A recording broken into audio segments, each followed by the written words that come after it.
ప్రస్తుతం ఆంధ్రప్రదేశ్‌లో భయపెట్టే రాజకీయం చేస్తుందా కూటమి ప్రభుత్వం? ఇప్పటికే కొన్ని అరెస్టులు జరిగినాయి. అవి అక్రమ అరెస్టులు కానివ్వండి, ఇంకో అరెస్టులు కానివ్వండి. అలాగే మరికొంతమంది కీలక నేతలను టార్గెట్ చేసి ఉంచారు. రేపో మాపో అరెస్ట్ కాబోతున్నారు అని డే 1 నుంచి దాదాపుగా ఇప్పుడు ఏడాది అవుతుంది కూటమి ప్రభుత్వం అధికారంలోకొచ్చి. ఈ థ్రెట్ అయితే ఇలాగే కంటిన్యూ చేస్తున్నారు. ఇది భయపెట్టడానికా వైసీపీని? లేదంటే ఇంకేమన్నా చేయడానికా? నేతలందరినీ మౌనంగా వాళ్ళ నోటికి తాళాలు వేయడానికా అనేది ఒక కాన్సెప్ట్. అయితే ఇదంతా ఎందుకు చెప్పాల్సొస్తుందంటే ఇందులో ప్రధానంగా తాజాగా కొడాలి నానికి లుకౌట్ నోటీసులు జారీ చేశారు. ఆ లుకౌట్ నోటీసులు అంటే ఒకటి ఆయన ఎక్కడికి పారిపోలేదు. ఆయనేమి ఇప్పుడు అమెరికా వెళ్ళిపోతాడేమో అనేది ఒక అనుమానం అంతే. ఆయనేమి అమెరికా వెళ్తున్నారా లేదా వీళ్ళే చెప్తున్నారు. ఆయనకి గతంలోనే ఒక కేసులో పాస్‌పోర్ట్ క్యాన్సిల్ చేసేశారు. తెలంగాణ నుంచి ఒక పాస్‌పోర్ట్ పెట్టుకున్నారేమో, దాని ద్వారా అమెరికా వెళ్ళిపోతారేమో అనేది ఒక డౌట్. ఇక రెండోది వల్లంనేని వంశీ విషయం. వల్లంనేని వంశీ పరిస్థితి చూస్తా ఉంటే ఆయనకి అస్వస్థతో ఉన్నారు అనేది అందరూ ఒప్పుకోవాల్సిన సత్యం. ఆయన గతంలో చాలా సార్లు అనుకున్నట్టు ఆయన ప్రాణాలతో తిరిగి వస్తారా, ఇంటికి సేఫ్‌గా వస్తారా లేదా అనేది కూడా ఒక పెద్ద డౌట్ అయితే రేజ్ అయింది. ప్రస్తుతం ఆయన్ని ఆసుపత్రిలో చేర్చారు. రాత్రి నుంచి ఆయనకి శ్వాసకోశ సంబంధిత బాధపడుతున్నారట. దాంతో ఏం జరుగుద్దా ఏంటని ఒక టెన్షన్. ఈ 2 అంశాల గురించి చర్చించే ప్రయత్నం చేద్దాం. సార్ ముందుగా వంశీ విషయంలో చూసుకుంటే గతంలో చాలాసార్లు మీరు కూడా అన్నారు. అసలు ముందు అతను క్షేమంగా బతికుండాలని కోరుకుంటున్నాను. బతుకుంటారా లేదా వస్తారా క్షేమంగా అనేది. నిజంగా ఇప్పుడు చూస్తుంటే ఆ పరిస్థితి చాలా స్పష్టంగా కనిపిస్తోంది. అంటే జైల్లో ఇన్ని రోజులు ఉంచి నిజంగా పేరు నాని గారు అన్నట్టు ఇంకా తుదముట్టించేసే ప్రయత్నం కోసం ఎలా చేస్తున్నారని డౌట్ కూడా ప్రజల్లో రేజ్ అవుతుంది. ఒక ఒంట్లో బాలేని మనిషిని, అనారోగ్యంతో ఉన్న మనిషిని ఓకే కక్షపూరిత రాజకీయాలు ఉంటే చేసే యూసుకోవచ్చు. కానీ ఇంకా పీక్ లెవెల్కి ఎక్కడి వరకు తీసుకెళ్ళిపోవాలో అక్కడి వరకు తీసుకెళ్ళిపోతున్నారా? నిజంగా ప్రతీకార రాజకీయం అంటే ఇలా ఉంటుంది మేము చేస్తే అనే వంశీని చూస్తే అర్థమవుతుందా? అలా చూపెట్టాలని అనుకుంటున్నారు. మా జోలికి వస్తే చంపేస్తామని చెప్పాలనుకుంటున్నట్టు కనబడుతుంది అందులో. ఎందుకంటే ఒక కేసు యాడ్ చేశారు. ఇప్పుడు పెట్టిన కేసు మరీ విచిత్రం ఏంటంటే తెలుగుదేశం ప్రభుత్వ హయాంలో తెలుగుదేశం తరపున ఇచ్చినటువంటి హామీ అది నకిలీ పట్టాల కేసు. తెలుగుదేశం అధికారంలో ఉన్నప్పుడు ఇచ్చిన పట్టాలవి. అంటే తెలుగుదేశానికి తెలియదు అప్పుడు ఉన్నటువంటి ప్రభుత్వానికి బాధ్యత కదా ఆ లెక్కనైతే. పోనీ ఆ తర్వాతనే వీళ్ళు వచ్చిన తర్వాత జరిగిన దాంట్లో అంటే ఓకే ఒక అర్థం ఉంది. కానీ అట్లాంటిది కాదు ఇది. తెలుగుదేశం టైంలో పట్టాలు ఇచ్చిన కేసును పుచ్చుకుని ఇప్పుడు తెలుగుదేశమే కేసు పెట్టిందంటే ఏమనాలి అది?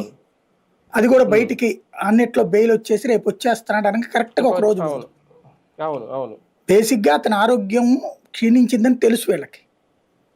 జైల్లో ఉంటే ఇంకా క్షీణిస్తుందని తెలుసు. బయటకు వచ్చేస్తే పూర్తి ఆరోగ్యవంతుడైపోతాడని తెలుసు. బయటికి రాకూడదు. ఇప్పుడు దాంతోపాటు ఇంకొక కేసు కూడా రెడీ చేసి పెట్టుంచారు. ఇప్పుడు ఈ కేసులో పొరపాటున బెయిల్ వస్తుంటే ఇంకొక కేసులో మళ్ళీ పీటీ వారెంట్ పెడతారు. పెట్టి మళ్ళీ కనీసం ఇంకొక 3-4 నెలలు జైల్లో ఉంచితే అక్కడే తీసుకు చచ్చిపోవాలి. అప్పుడు భయపడతారు వైసీపీ వాళ్ళకి. జీవితంలో మన జోలికి రావాలంటే బాబు గారిని గురించి మాట్లాడాలంటే వణకాలి. అట్లాగే ఇతని ఆరోగ్య పరిస్థితిని చూశాక కొడాలి నానికి వణుకు పుట్టేస్తుంది. కొడాలి నాని కూడా వణుకుతున్నాడు. అతన్ని కూడా ఇలా చేస్తామని అంటే గనక అతని కూడా ఉంటది. ఇది అనారోగ్యం ఉందని తెలిసి కూడా చేస్తున్నారు కదా. ఇప్పుడు ఆయన ఏమైనా అరెస్ట్ మానేస్తారా? అదే కదా చూడాలి. కానీ వంశీ విషయంలో సార్ ఒకటి ఓకే అందరికీ తెలిసిన విషయమే. ఆయన అప్పుడు ఏదో మాట్లాడారు, దానికి సంబంధించి అది బ్యాక్గ్రౌండ్ ఉంది. ఇప్పుడు ఈ సత్యవర్ధన్ కిడ్నాప్ ఇవన్నీ లోపలికి తీసుకెళ్లారు అనేది.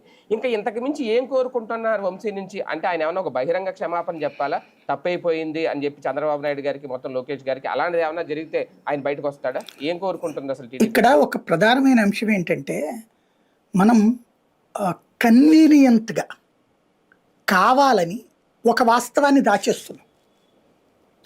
అందరూ దాచేస్తున్నారు. వంశీ ఊరికినే రెచ్చిపోయి ఆ మాట మాట్లాడాలి. వంశీ తెలుగుదేశం నుంచి బయటికి వెళ్ళాడు. ఎందుకు వెళ్ళాడు? ప్రెషర్. ఇప్పుడు ఎలా వీళ్ళు ప్రెషర్ చేస్తున్నారో ఆ రోజున అట్లాంటి ప్రెషరే ఉంది. ఏంటది? ఇదే వెంకట్రావు అప్పుడు వైసీపీలో. అక్కడ ఏంటంటే ఒక ప్రతీకార ఎచ్చుతో రగులుతుంటాడు వెంకట్రావు. వంశీ అక్కడ పోతే తప్పించి తనకి అవకాశం దక్కదనేటటువంటి అతని ఫీలింగ్ బలంగా. అప్పట్లో అధికారంలోకి రాగానే ప్రెషర్ చేసి గవర్నమెంట్ మీద ఈ నకిలీ పట్టాల కేసు పెట్టించాడు అతను. ఉమ్, పెట్టించేటప్పటికి గ్యారంటీకి అరెస్ట్ చేస్తారు అన్న సిచ్యుయేషన్లో కులపరమైనటువంటి స్నేహితుడు, వ్యక్తిగత స్నేహితుడు కాబట్టి కొడాల నాని దగ్గరికి వెళ్ళి తనని తాను సేవ్ చేసుకోవడానికి అటు వెళ్ళాడు. ఇది తెలుసు కదా తెలుగుదేశానికి, తెలుగుదేశం క్యాడర్కి. అప్పుడు ఏం చేయాలా? కూల్గా వదిలేయాలి. ఇప్పుడు సుజనా చౌదరి, ఆయన పేరేంటి, TG CM Ramesh. Venkatesh, CM Ramesh, వీళ్ళందరూ వెళ్ళారు. వాళ్ళని గురించి ఇట్లాగా అసభ్యకరమైన కామెంట్లు పెట్టలేదే. వంశీని మాత్రం దారుణాతి దారుణంగా ట్రోల్ చేశారు. ఉమ్. దారుణాతి దారుణంగా, అంటే కేవలం వ్యక్తిగతంగా. వైసీపీకి వెళ్ళారన్న కోపమా? వైసీపీకి వెళ్ళారని వాళ్ళ ఆవిడ్ని అంతా పెట్టి దారుణంగా ట్రోల్ చేశారు. అప్పుడు మొదట వంశీ చెప్పాడు, అయ్యా నేను ఎందుకు వెళ్ళానో తెలుసు, వదిలేయండి. లోకేష్ను ఉద్దేశించి కూడా మాట్లాడాడు అతను డైరెక్ట్గా. ఇది ఆ రోజున వాళ్ళ ఇన్ఛార్జి ఆయనే కదా మొదట్లో, లోకేషే కదా ఈ సోషల్ మీడియాకి. సోషల్ మీడియా, అవును అవును. మీకు తెలియకుండా పెడుతుండొచ్చు, వాళ్ళతో చెప్పండి అని ముందు నేను చెప్పిన తర్వాత అయినా ఇంకా పెరిగినాయి కానీ తగ్గల. ఉమ్, నేను చెప్పినా కూడా నా మీద పెడుతున్నారు అంటే అది మీదే బాధ్యత అని మాట్లాడాడు. ఉమ్, అలాగా దాదాపుగా ఒక నెల నడిచింది. ఈ నెలలోపు వంశీని దారుణాతి దారుణంగా ట్రోల్ చేశారు. దరిద్రం వల్ల ఏంటంటే వైసీపీ సోషల్ మీడియాలో వాళ్ళని ట్రోల్ చేసిన విషయాల మీదనే ఎప్పుడు సీరియస్గా తీసుకుని యాక్షన్ తీసుకోవాలి. ఇప్పుడు తెలుగుదేశం తీసుకున్నట్టుగా. ఉమ్, ఇప్పుడు తెలుగుదేశం వాళ్ళు ప్రతి దాంట్లో కేసులు పెట్టి అరెస్టులు చేసి జైళ్లలో పెట్టి బిఎన్ఎస్ 311 యాక్ట్లు పెట్టారు కదా, అట్లా ఆ రోజున వైసీపీ చేయలే. ఉమ్, జగన్నే బోల్డ్ అని బూతులు తిట్టే ఉన్నాయి. ఎక్కడో ఒకరినో ఇద్దరినో పట్టుకుంటేనే రచ్చరచ్చ చేశారు. ఉమ్, బట్ ఓపెన్గా జరిగినటువంటి వంశీని ఉమ్, ఉమ్, పోలీసు అప్పుడు ఒక వ్యవస్థ కూడా ఏర్పాటు చేసుకోవాలి వైసీపీ. ఉమ్, అట్లాగే తమ నాయకుల్ని ఎవరన్నా ఏదన్నా అంటే వాళ్ళని లోపల వేయడం ఇట్లాంటిది వేసుకోలేదు వాళ్ళు పెద్దగా. ఉమ్, లోకల్ లీడర్కి, లోకల్ పోలీసులతో ఉండే పలుకుబడి మీదన కొన్ని చోట్ల కేసులు పెట్టించిన ఇట్లాంటివి ఉన్నాయి కానీ వ్యవస్థీకృతంగా చేయలే ఇప్పుడు చేసినట్టుగా. ఉమ్, దాని ఫలితం కడుపు రగిలిపోయి మాట్లాడిన మాటలు అతను మాట్లాడిన మాటలు ఖచ్చితంగా తప్పే, నో డౌట్. అవును అవును. ఉమ్, కానీ అతన్ని అప్పటికి రెచ్చగొట్టి వదిలిపెట్టారు. ఉమ్, తన కుటుంబాన్ని, తన వ్యక్తిత్వాన్ని, తన మగతనాన్ని అవమానిస్తా పెట్టారు. ఉమ్, అనేక సార్లు అతను పోస్టులు పెట్టాడు కూడా సోషల్ మీడియాలో కౌంటర్గా. ఉమ్, ఉమ్, అయినా లేకపోయేటప్పటికి రెచ్చగొట్టాడు. అంటే ఇది వాస్తవంగా పైన వాళ్ళకి తెలియదా, తెలుగుదేశంలో తెలిసి నవ్వుతా చూసుకుంటున్నారు వాడిని ఉడికిస్తున్నాంలే అని. ఉమ్, అంతే తప్పించి అవసరమా మనోన్నే కదా ఏదో బతకలేక అని అనుకోవాలా.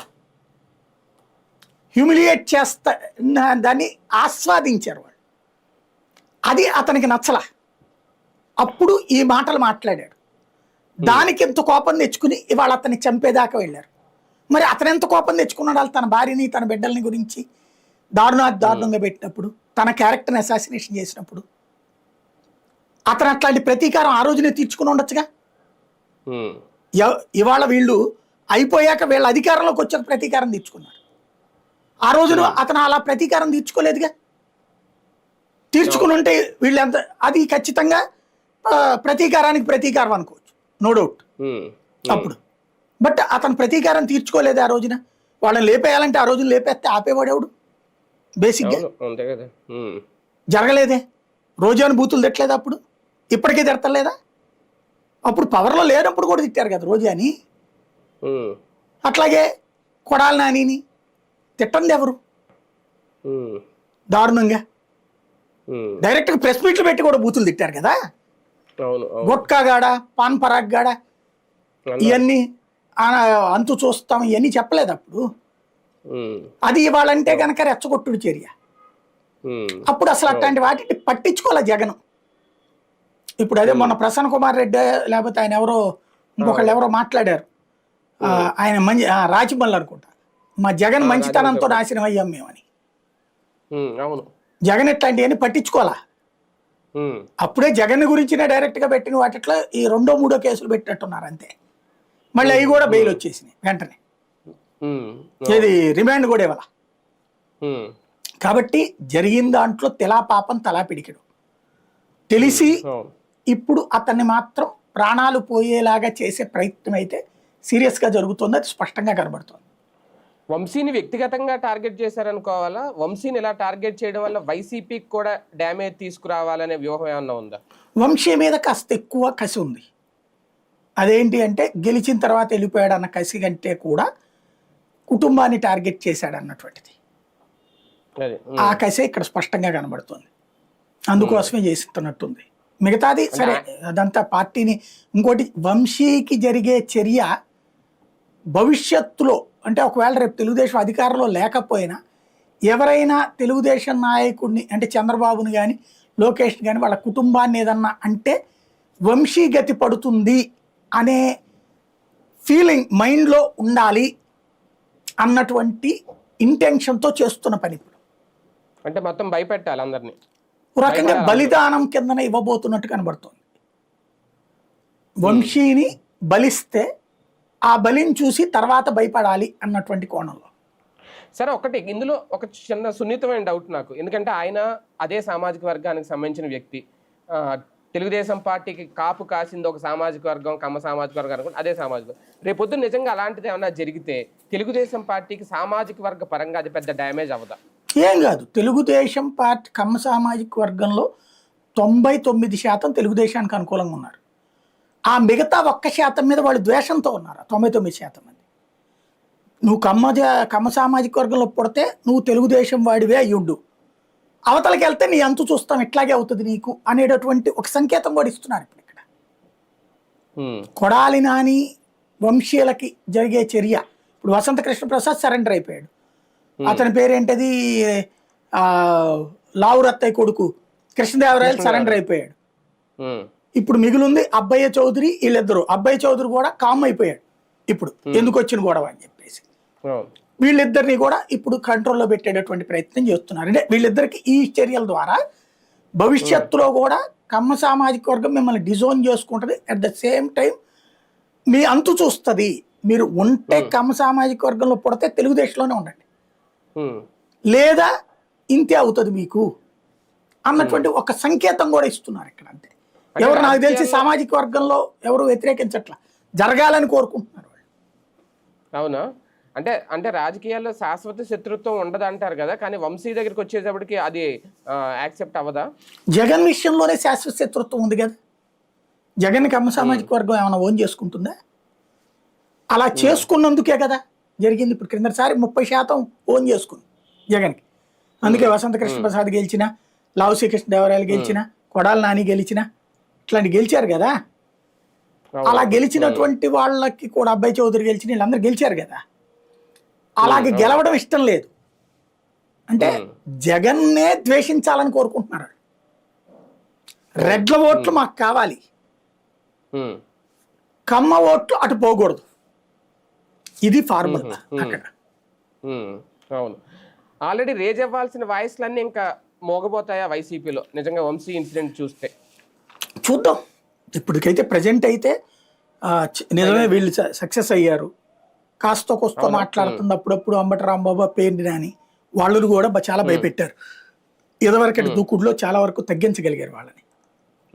ఇంకోటి, అప్పుడప్పుడు మాట్లాడుతున్న రోజాను, లేకపోతే ఆయన పేరేంటి తిరుపతి ఆయన, వీళ్ళిద్దరే మాట్లాడుతున్నారు, కరుణాకర్ రెడ్డి, లేకపోతే మారగాని భరత్, అమర్నాథ్, బొత్స సత్యనారాయణ, వీళ్ళు ఏంటంటే కాస్త బ్యాలెన్స్డ్గా మాట్లాడుతూ ఉంటారు, ఎక్కువగా కాకుండా, ఎక్కువగా గొడవ పోకుండా కాస్త పెద్దరిక మాట్లాడుతూ ఉంటారు.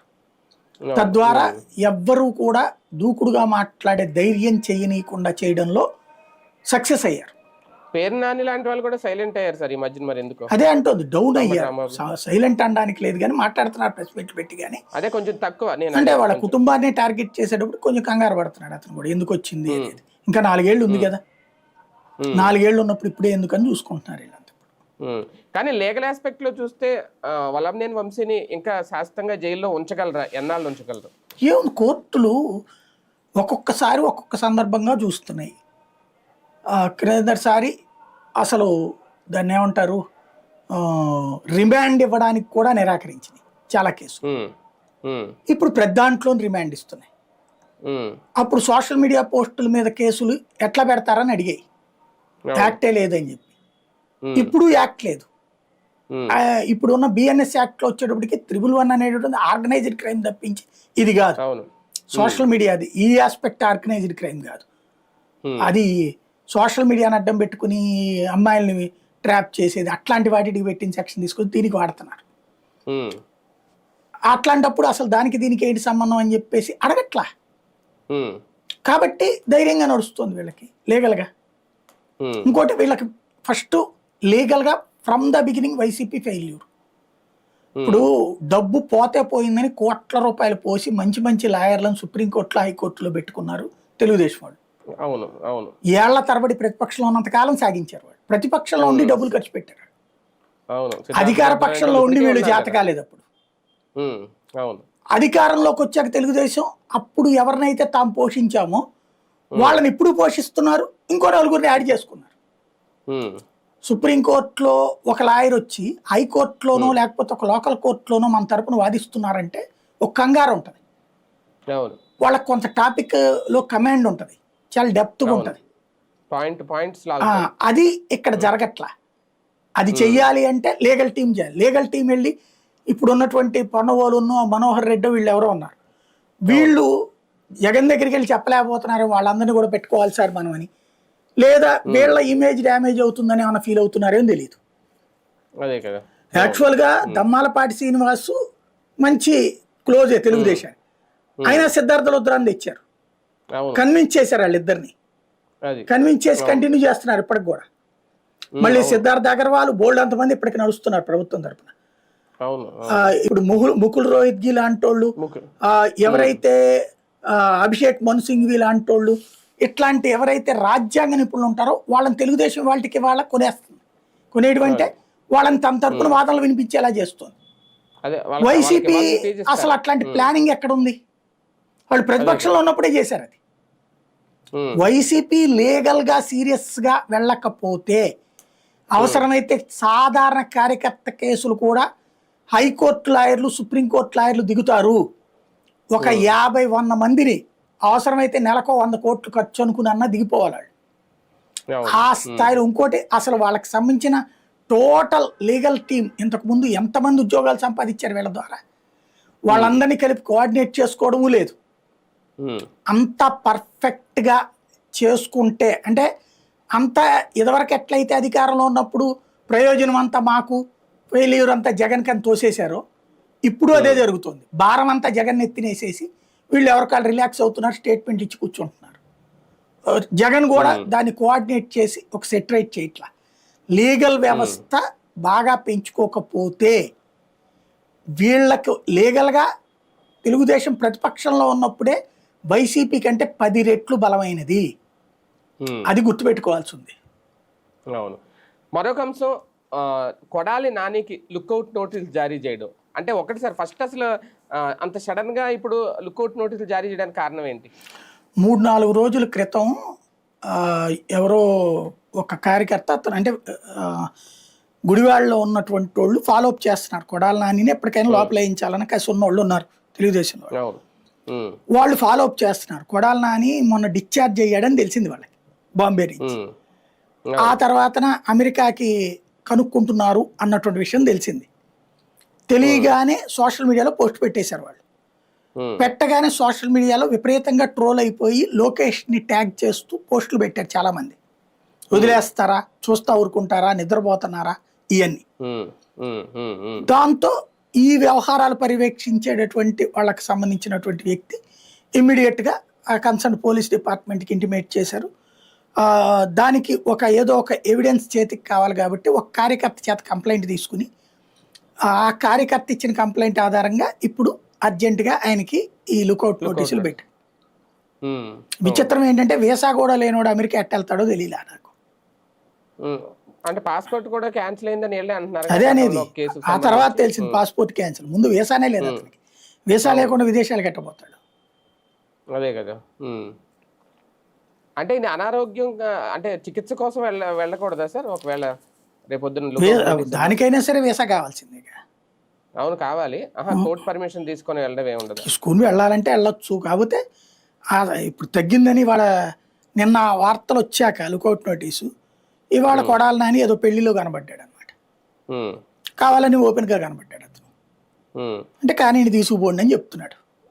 ఇప్పుడు దీని వెనక ఉద్దేశం ఏంటి? లుకౌట్ నోటీస్ ఇచ్చేసారు సడన్ గా. అలాగని ఆయన ఏమి కొన్ని ఏ కేసులోనూ విచారణకు పిలవలేదు, ఏ కేసులోనూ ఆయనకు ముందుగా నోటీసులు ఇవ్వలేదు, ఏమీ లేదు. సడన్ గా లుకౌట్ నోటీసులు ఇచ్చారు. ఇప్పుడు కేసులు రెడీగా ఉన్నాయా? ఆయన విచారణకు పిలవబోతున్నారా? ఆయన కూడా అరెస్ట్ చేసి సేమ్ వల్లభనేని వంశీ ఉన్న జైల్లోనే పెట్టబోతున్నారా? ఎలా చూడాలి? నెక్స్ట్ పెడతారు అనుకుంటే. అంటే వాస్తవంగా ఈ ఇది కదా దాన్ని ఏమంటారు, గుండెకి సంబంధించి కాబట్టి, బైపాస్ సర్జరీ కాబట్టి ఎందుకులే అన్న ఉద్దేశంతో ఆగుంటది అధినాయకత్వం. కానీ వీళ్ళ ఒత్తిడితో మళ్ళీ ఇప్పుడు ఆ రోజున వంశీ విషయంలోనూ వాళ్ళ ఒత్తిడే. ఇప్పుడు ఎట్లా ఉందంటే యథా రాజా తదా ప్రజ అంటారు. ఇప్పుడు యథా కార్యకర్త తదా నాయకత్వం. కార్యకర్త కోసం నాయకులు పనిచేస్తున్నారు. అది కూడా అందరు కార్యకర్తలు అట్లా కోరుకోరు ఇలాంటి రాజకీయాన్ని, తెలుసు కార్యకర్తలు. కానీ ఎవరైతే అన్వాంటెడ్ పాలిటిక్స్ కోరుకునే కార్యకర్త ఉంటాడు, చంపేయాలా, నరికేయాలా, మనం ఒక్కడమే బతికుండాలి, మిగతా వాళ్ళందరూ నాశనం అయిపోవాలి, అన్ని పార్టీలు భస్మం అయిపోవాలి అని కోరుకుంటారు. అలాంటి విచిత్రమైనటువంటి కోరికలు ఉండే కార్యకర్తల యొక్క మనోభావాలకు అనుగుణంగా కథ నడుస్తుంది ప్రస్తుతం అంతే. కానీ ఒకప్పుడు వీళ్ళిద్దరు వైసీపీలో ఫైర్ బ్రాండ్లో, ఇప్పుడు ఇద్దరు అనారోగ్యాలు పాలయ్యారు, ఆరోగ్యపరంగా వీక్గా ఉన్నారు. ఇద్దరికి ఒక భారీ థ్రెట్ ఉంది అని అనుకోవచ్చా వంశీకి కొడాలి నాని? ఈ 5 ఏళ్లలో ఎవరు మిగిలారు, ఎవరు బ్రతికారు అనేది తేల్చుకోవాలండి. సింపుల్ లాజిక్ అంతే. అంటే కృష్ణా జిల్లాకు సంబంధించి వీళ్ళిద్దరు బాగా హిట్ లిస్ట్ లో. అదనే కాదు, రాష్ట్ర వ్యాప్తంగా కూడా ఎవరి కాళ్ళు చేతులు బాగున్నాయి, ఎవరు బతికున్నారు, ఎవరు అనేది తేల్చుకుని ఆ తర్వాత వీళ్ళకి భగవంతుడు ఏమన్నా అధికారం ఇస్తే అక్కడ ఎంతమంది పోయారు అనేది లెక్కేసుకోవాలి. మనం ఇప్పుడు రాష్ట్రంలో రాజకీయం ఏం చూడట్లా, రాజ్యాంగబద్ధమైనటువంటి విధానం ఏం చూడట్లా. ప్రస్తుతం మన రాష్ట్రంలో చూస్తోంది పరిపాలన అంటే ఎవడి ప్రాణాలు తీయాలి, ఎవరిని వేధించాలి, వ్యవస్థలు అంటే బానిసత్వాలు ఎలా చేయాలి, లేకపోతే ఒక మున్సిపల్ ఎలక్షన్స్కి వెళ్తున్నటువంటి కార్పొరేటర్లు నిర్బంధించి పట్టుకెళ్ళడం ఏందో నాకు అర్థం కాదు. బస్సులో నుంచి పగలగొట్టి లాక్కుపోవడం, పోలీసులు ఎదురుగుండానే, పోలీసులే ఏంటో అర్థం కాదు. ఇంకా కాన్స్టిట్యూషనల్ గవర్నెన్స్ ఎక్కడుంది ఇప్పుడు? ఇదివరకు బీహార్ గురించి అది చెప్పుకునేవాళ్ళు. మన దరిద్రం ఏంటంటే బీహారు, ఉత్తరప్రదేశ్లో ఇట్లాంటివి జరుగుతున్నాయని వార్తలు ఇక్కడ రాసిన పత్రికలు, అక్కడ వాళ్ళు పాపం రాయడం చేత కావట్లా. ఆంధ్రాలో ఎట్టుంటది, ఆంధ్రాలో ఎట్టుంటదని అక్కడ రాయడం బిగిన్ చేస్తే మనకేమైనా సిగ్గు వద్దని తెలియదు. ఎందుకంటే ఇప్పుడు వాళ్ళకి సిగ్గు వచ్చింది. బీహార్లోనూ ఉత్తరప్రదేశ్లో ఇట్లాంటి రాజకీయాలు జరగట్లా. అప్పట్లో ఇట్లాంటి తుపాకీకి పట్టి ఎన్నికల్లో గెలిచారు, లేకపోతే పోలీసులు వాళ్ళు కుమ్మక్కై చేశారు అని చెప్పి బీహార్ పాలిటిక్స్, ఉత్తరప్రదేశ్ పాలిటిక్స్ గురించి మనం వార్తలు రాసుకునేవాళ్ళు. ఇప్పుడు అక్కడ రాయలేకపోతున్నారు, అంతే తేడా. రైట్, చూద్దాం. మొత్తానికి వల్లభనేని వంశీకి ఓకే, ఆయన ఆరోగ్యంగా ఉండాలని అందరూ కోరుకుందాం. కాకపోతే ఏం జరుగుద్ది ఏంటి ఆ టెన్షన్. మరో పక్క కొడాలి నానికి కూడా ఇవాళ రేపు అరెస్ట్ చేస్తారా, ఇద్దరిని ఒకే జైల్లో పెడతారా, ఈ చర్చ అయితే నడుస్తుంది. తెలుగుదేశం సోషల్ మీడియాలో అయితే ఎక్కువ దీని గురించే చాలా యాక్టివ్గా ఉన్నారు వీళ్ళ అరెస్టుల కోసం. అలాగే వంశీకి ఏం జరుగుద్దా ఏంటి అనేది, ఇది ఎంతవరకు వైసీపీకి థ్రెట్ క్రియేట్ చేస్తున్నారు, ఎంతవరకు వైసీపీకి పార్టీ పరంగా రాజకీయంగా దెబ్బ అవుతుంది, 2 అంశాలు అనేది ఇంకా వేచి చూడాల్సిన అంశం.